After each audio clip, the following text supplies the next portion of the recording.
अब तो जान गए कि भक्ति आंदोलन का शुरुआत हुआ था 6ठी-7वीं शताब्दी में, जिसके प्रमुख जो गुरु हुए, भक्ति आंदोलन के प्रमुख व्यक्ति जो हुए वो शंकराचार्य हुए। वो अद्वैतवाद का सिद्धांत दिए। उनको काटने वाला बहुत लोग आया 12वीं शताब्दी में। उनके सिद्धांत को जैसे माधवाचार्य, निम्बकाचार्य, वल्लभाचार्य, रामानुजाचार्य, ये लोग अपना अपना संप्रदाय बनाया, ये पहले बता दिए हैं।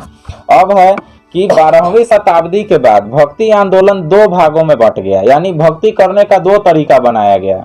एक है सगुण भक्ति, एक निर्गुण भक्ति। सगुण भक्ति में क्या कहा गया कि सगुण भक्ति जो लोग मूर्ति का पूजा करना शुरू कर दिए, जैसे कि हम लोग राम का मूर्ति, कृष्ण का मूर्ति, शंकर का मूर्ति, ये लोग तो विशेषकर राम और कृष्ण का पूजा या राम और कृष्ण की भक्ति करना शुरू हो गया। अब देखिए राम का जो भक्ति है, जिसे हम लोग राम का नाम लेते हैं, मर्यादा पुरुषोत्तम राम लेते हैं ना, तो राम नाम से ही लगता है कि मर्यादा होगा उनमें। तो जब सगुण और निर्गुण का मतलब ये होता है कि संगीत को मिलाया गया, यानी कि भक्ति करने का अब नया तरीका कि मंत्रों के द्वारा भक्ति नहीं, गीतों के द्वारा भक्ति किया जाए। इससे पहले अब मान लीजिए शंकराचार्य आकर के संस्कृत में मंत्र पढ़ने लगे, बोलने लगे, तो लोग को समझ में तो आएगा नहीं। तो वही चीज हुआ कि राम और कृष्ण का भक्ति शुरू हुआ, जिसमें प्रमुख रामानंद थे, जो कि रामानंद के बारे में अभी पढ़ रहे थे। रामानंद क्या किए थे? उत्तरी भारत में ले आने वाला प्रमुख व्यक्ति थे भक्ति आंदोलन को, उत्तरी भारत में।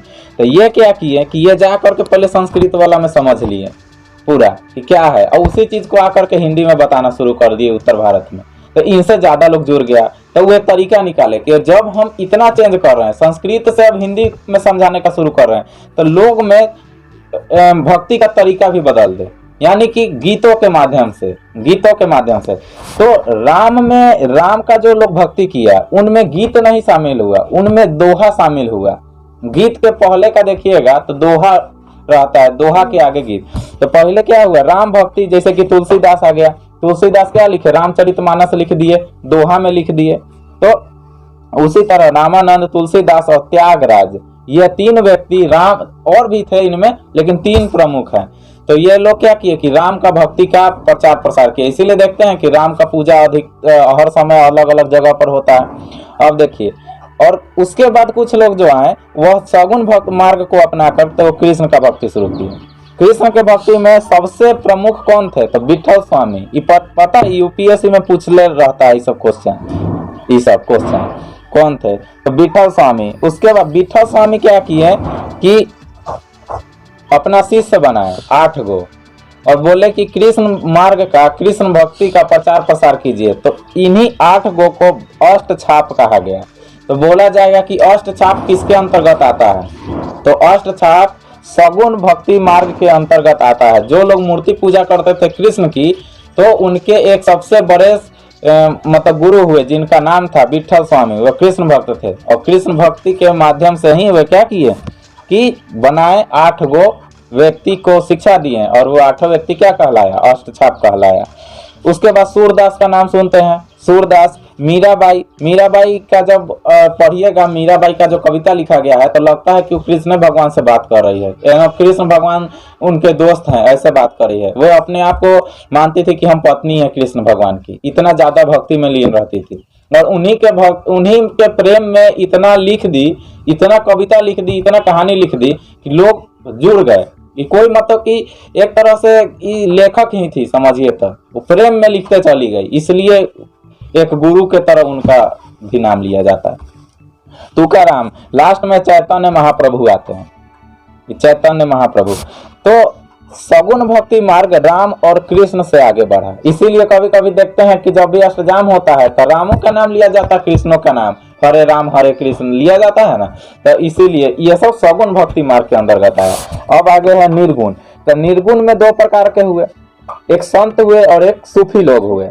तो संत लोग जो हुए, जैसे कि मेन संत में अगर देखा जाए तो गुरु नानक हुए, कबीर हुए। ये लोग क्या, ये लोग प्रमुख संतों में है। ये लोग निराकार को मानते थे। और सबसे बड़ा चीज है सगुण भक्ति में कि क्या किए ये लोग, हिंदू धर्म में और मुस्लिम धर्म में जो बंटवारा था बीच में, भगवान में और छुआछूत में बंटवारा था, उसको कम करने का प्रयास ये लोग किए और बोले निराकार है ईश्वर। तो इनके साथ भी बहुत सारा लोग जुड़ा। तो ये संत हुए गुरु नानक और कबीर। उसके बाद सूफी संप्रदाय अब आता है। तो सूफी लोग जो हुआ, जैसे कि अभी हिंदी में हम लोग में हिंदू धर्म में पढ़े इतना लोग अलवार संत, नैनार संत ये सब पढ़े हैं। उसी तरह सूफी में आता है संप्रदाय उसी तरह का। कुछ लोग हुआ चिश्ती लोग, चिश्ती संप्रदाय। उसका कुछ लोग हुआ सुहरवर्दिया। उसका कुछ लोग हुआ फिरदौसी, कुछ लोग हुआ नक्शबंदी और कुछ कादरिया। ये संप्रदाय था। जैसे हम लोग में पढ़े हैं अलवार संत, नैनार संत, फिर इधर सगुन भक्ति में राम को मानने वाला, कृष्ण को मानने वाला, समझे। तो उसी तरह ये लोग हुए। तो सबसे ज्यादा अगर किसी का जिक्र होता है सूफी संप्रदाय में, सूफी आंदोलन में, तो किसका होता है? चिश्ती संप्रदाय का। ये लोग अपने मुसलमान लोगों को, मतलब मुस्लिम चीज को ठीक करने का प्रयास किया अपने धर्म में। और मुस्लिम लोग भी निराकार ही मानता था। तो इसीलिए देखते हैं मुस्लिम लोग भी दाढ़ी रखता है, सिखों लोग दाढ़ी रखता है, खाली वो लोग मुरेठा नहीं बांधता है। तो जो लोग निराकार को माना वो लोग एक कैटेगरी का हो गया।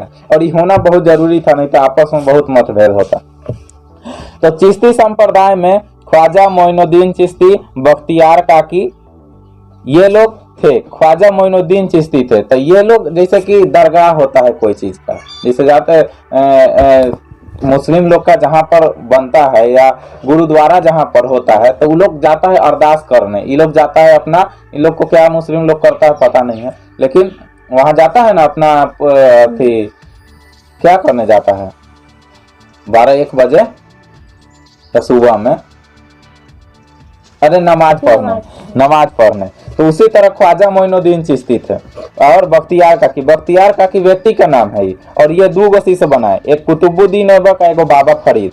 कुतुबुद्दीन ऐबक एक राजा था। तो वही कुतुबुद्दीन ऐबक ही कुतुब मीनार का निर्माण करवा रहा था। वो अभी बनना ही पूरा नहीं हुआ था, तब तक क्या किया कि उधर पाकिस्तान का इलाका में उधर गया और वहां पर घुड़सवारी कर रहा था। बस घोड़ा पटक दिया और इसके देह पर लात डाल के कुचल दिया, तो ये मर गया कुतुबुद्दीन ऐबक। घोड़ा गिरा के मार दिया तो कुतुबुद्दीन ऐबक खत्म हो गया। इसलिए अगर सूफी आंदोलन में बख्तियार काकी एक गुरु थे और उनका प्रमुख शिष्य किसका बोला जाता है? तो बाबा फरीद को बोला जाता है। जितना चीज लिखे हैं सब में से 1 नंबरिया हो सकता है। और आप इसको चाहिएगा तो एक ही लाइन करके जैसे पॉइंट हम बनाए हैं आप लिख सकते हैं, पॉइंट बता देंगे। और उसी तरह निजामुद्दीन औलिया, शेख सलीम चिश्ती, ये लोग व्यक्ति का नाम है। ये लोग यहाँ से लेके यहाँ तक ये लोग व्यक्ति थे।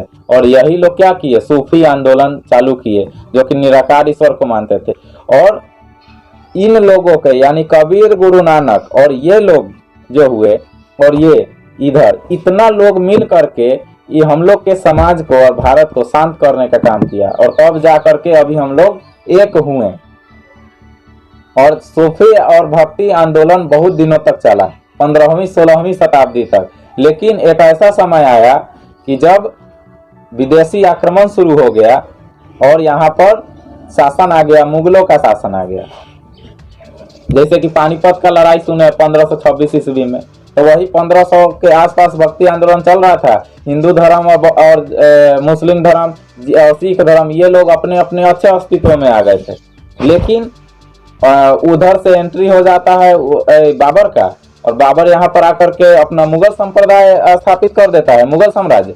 और जैसे मुगल यहाँ से जाता है 200 साल में, और उसके बाद कौन आ जाता है? अंग्रेज आ जाता है। अंग्रेज आकर के यहाँ शासन चलाता है और सब हम लोग का जितना बनाया हुआ हजारों साल का था सब को ऐस कर देता है, दंगा फसाद करवा देता है, हिंदू मुस्लिम में सब कुछ करवा देता है। तो यही था आपका भक्ति आंदोलन। भक्ति आंदोलन में इतना।